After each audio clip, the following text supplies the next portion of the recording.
My needs are not being met, ये phrase complete और utter बकवास है। और सिर्फ बकवास ही नहीं, ये सच को रिप्लेस करता है एक डेंजरस झूठ से। बड़े वर्ड्स लग रहे हैं, थोड़ा रुक, समझाता हूँ। पर उससे पहले लाइक करो और सब्सक्राइब करो। 1 सेकंड लगता है फ्री में तुम्हारे सपोर्ट करने के लिए। अब प्रॉब्लम क्या है इस फ्रेज के साथ? प्रॉब्लम्स बहुत सारी हैं। हाँ, ये सच है कि ह्यूमंस की नीड होती हैं, पर सच ये भी है कि ह्यूमन नीड्स सरप्राइजिंगली छोटी होती हैं।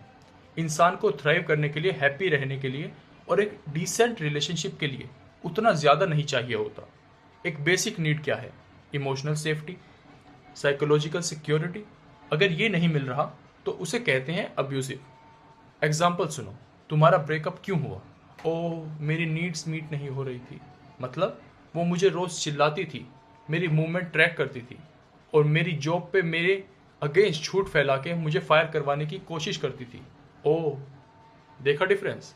जब कोई एब्यूसिव रिलेशनशिप में होता है, वो ये नहीं बोलता कि मेरी my needs are not being met. वो सीधा बोलता है, I am in a abusive relationship, ये प्रॉब्लम है।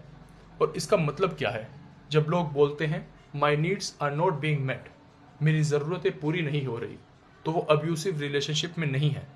क्योंकि अगर होते तो सीधा बोलते।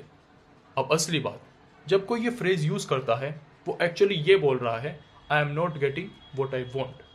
और ये ज़्यादा ऑनेस्ट है और ज़्यादा यूजफुल भी। क्योंकि जब तुम बोलते हो नीड्स मीट नहीं हो रही, तो तुम अपने पार्टनर को विलन बना देते हो अननेसेसरीली। क्यों? क्योंकि किसी को वांट ना देना और नीड ना देना दोनों सेम चीज़ नहीं है। वांट ना देना नॉर्मल है, नीड, ज़रूरत ना देना क्रूल है। ऐसा लगता है जैसे बंदा कोई इनसेंसिटिव मॉन्स्टर है। बेचारे तुम। और इससे क्या मिलता है? थोड़ा सा विक्टिम बैज, वो भी बिना डिजर्व किए। क्योंकि अगर तुम ऑनेस्टली बोलते, मुझे जो चाहिए था वो नहीं मिल रहा, तो विक्टिम वाली सिंपैथी मिलती नहीं। सोसाइटी का माइंडसेट क्या है? अगर तुम रिलेशनशिप छोड़ते हो क्योंकि नीड्स मीट नहीं हो रही, तो तुम ब्रेव हो, जस्टिफाइड हो। पर अगर तुम छोड़ते हो क्योंकि वॉन्ट्स मीट नहीं हो रही, तो तुम सेल्फिश हो, कोल्ड हो। पर सच क्या है?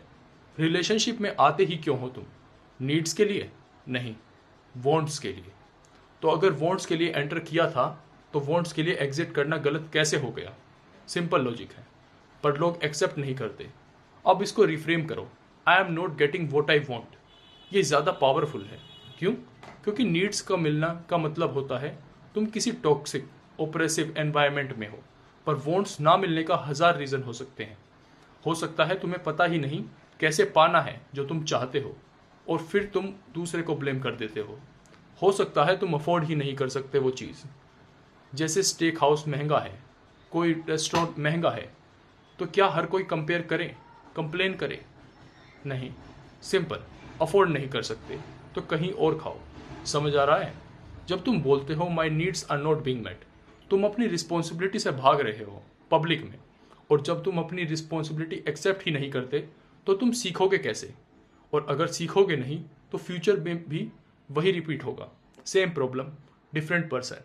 और एक और डेंजरस चीज़ होती है, जब तुम वॉन्ट्स को नीड बना देते हो, तो हर छोटी प्रेफरेंस सर्वाइवल इशू बन जाती है। हर नो तुम्हें थ्रेट लगता है, और फिर रिलेशनशिप कैसा बन जाता है?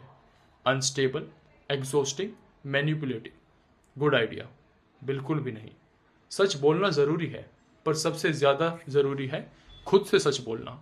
और ये बोलना, ये मुझे यहाँ वो नहीं मिल रहा जो मैं चाहता हूँ, मैं कहीं और जा रहा हूँ। ये ज़्यादा रियल है, और ये तुम्हें कंट्रोल देता है अपनी लाइफ पे। तुम क्या सोचते हो? कमेंट्स में बताओ रिस्पेक्टफुली। और हाँ, यहाँ तक आ गए हो तो लाइक और सब्सक्राइब ज़रूर करो। Thank you for listening.